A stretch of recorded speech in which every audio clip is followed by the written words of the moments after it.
जी हाँ, 18 माह ईडी को लेकर बड़ा ऐलान, कर्मचारी पेंशन धारकों के खाते में पूरा बकाया जमा। नमस्कार दोस्तों, स्वागत है आप सभी का इस चैनल पर। दोस्तों, देश भर के लाखों लाख केंद्र कर्मचारी 65 लाख से अधिक पेंशन धारकों के लिए आ गई आज की बड़ी खबरें। कर्मचारी पेंशन धारकों के लिए ये वीडियो काफी महत्वपूर्ण होने वाला है, तो वीडियो में अंत तक बने रहे। सबसे पहले आपसे निवेदन है कि वीडियो को अपनी तरफ से लाइक कर दीजिए, साथ ही चैनल पर अगर पहली बार विजिट किया तो नीचे ब्लैक कलर के सब्सक्राइब बटन को दबाकर चैनल को सब्सक्राइब अवश्य कर ले, क्योंकि यह चैनल आपको पेंशन धारकों, भूतपूर्व सैनिक, भूतपूर्व जवानों से जुड़ी हर जानकारी प्रोवाइड कराता है। तो चलिए दोस्तों, बिना देर के जान लेते हैं सभी खबरों को विस्तार से। बड़ी खबर की बात कर लेते हैं। फरवरी की पेंशन का मैसेज स्पष्ट से नहीं मिला है। क्या फरवरी की पेंशन अब नहीं जमा होगी? क्या जनवरी की फरवरी की पेंशन मार्च में आएगी? तो चलिए दोस्तों, आपको बताते हैं। देखने में आता है कि हर महीने टीम स्पष्ट द्वारा आपके मोबाइल पर मैसेज भेजा जाता है। आपकी पेंशन 29 तारीख को जमा होगी, 30 तारीख को जमा होगी या फिर 31 तारीख को जमा होगी। इतनी पेंशन आएगी, लेकिन इस बार देखने में आया कि सुपर टीम की ओर से पेंशन धारकों को मैसेज नहीं मिला है। तो चलिए दोस्तों, इसका मतलब हम क्या निकाले कि आपकी फरवरी की पेंशन जमा होगी या नहीं होगी? ऐसे में कुछ भी नहीं है, यह रैंडम मैसेज आपके मोबाइल पर भेजे जाते हैं। कई बार ये जल्दी आ जाते हैं, कई बार ये नहीं आते, कई बार फिर देरी से आते हैं। तो मैसेज नहीं आए भी तो आपकी घबराने की कोई भी आवश्यकता नहीं है। आपकी फरवरी की पेंशन ये नहीं आएगी। यदि मैसेज आ जाता है तो अच्छी बात है, लेकिन मैसेज अगर नहीं भी आता तो आपकी पेंशन आ जाएगी। आपको ध्यान रखना है कि सुपर सीनियर जिन पेंशन भोगियों की पेंशन निकलती है, उनको 29 तारीख को यानी कि 29 फरवरी को पेंशन भुगतान करके दी जाने वाली। साथ ही साथ जिन पेंशन धारकों की अभी तक बैंकों से पेंशन प्राप्त होती है, उन पेंशन धारकों को 25 तारीख से लेकर 27 तारीख के बीच में पेंशन देखने को मिल जाएगी। यहाँ पर मैसेज नहीं आया तो आपकी घबराने की आवश्यकता नहीं है। चलिए दोस्तों, अगली बड़ी अपडेट की बात कर लेते हैं। अगली बड़ी अपडेट निकलकर सामने आई। दिल्ली एनसीआर से स्पर्श की outreach program headquarter Delhi arrear का लेटर जारी हुआ।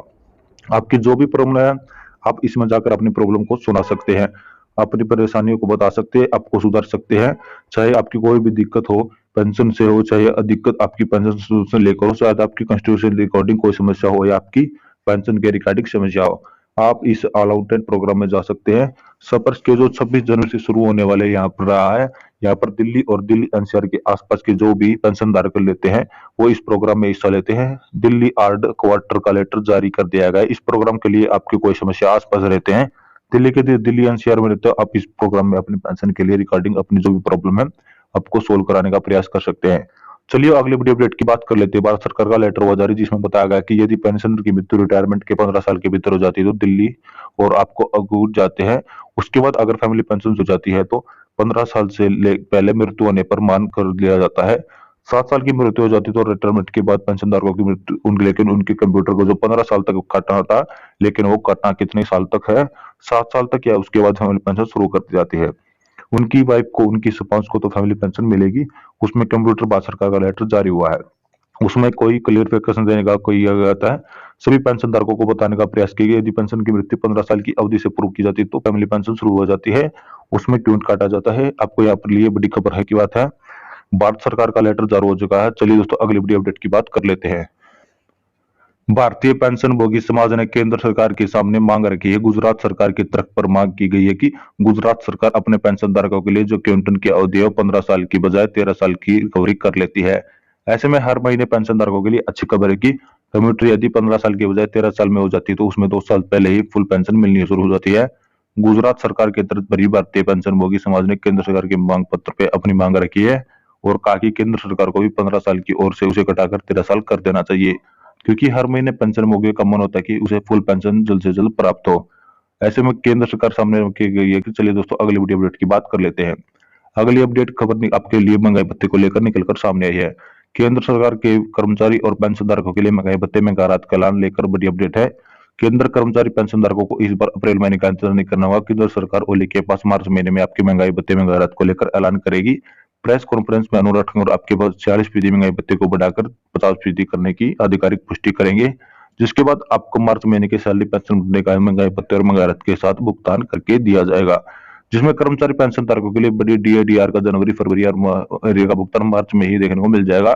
ऐसे में केंद्र कर्मचारी पेंशन धारकों के लिए गुड न्यूज है, मार्च में इस बार आपको बढ़े हुए सैलरी पेंशन का भुगतान देखने को मिलेगा। हर साल देखने को आता है कि जनवरी की बढ़ने हुई महंगाई भत्ते और महंगाई राहत को लेकर ऐलान अप्रैल महीने में किया जाता है। इस बार लोकसभा चुनाव के चलते इसे पहले ही कर दिया जाएगा। चलिए दोस्तों, अगली वीडियो अपडेट की बात कर लेते हैं। अगली अपडेट आपके बारे में फिक्स्ड मेडिकल अलाउंस को लेकर सामने आई है। केंद्र सरकार बहुत ही जल्दी फिक्स्ड मेडिकल अलाउंस चिकित्सा भत्ते को 1000 रुपए से बढ़ाकर 5000 रुपए पे करने वाली है। जैसा कि मीडिया रिपोर्ट में इन दिनों दावा देखने को मिल रहा है कि फिक्स्ड मेडिकल अलाउंस प्रत्येक पेंशन भोगी को प्रोवाइड नहीं किया जाता। क्या दाद देने वाली कि केवल उन्हीं पेंशन भोगियों को प्रोवाइड किया जाता है जो एचसीएच सुविधा, भारत सरकार की सुविधा का प्रयोग नहीं कर पाते।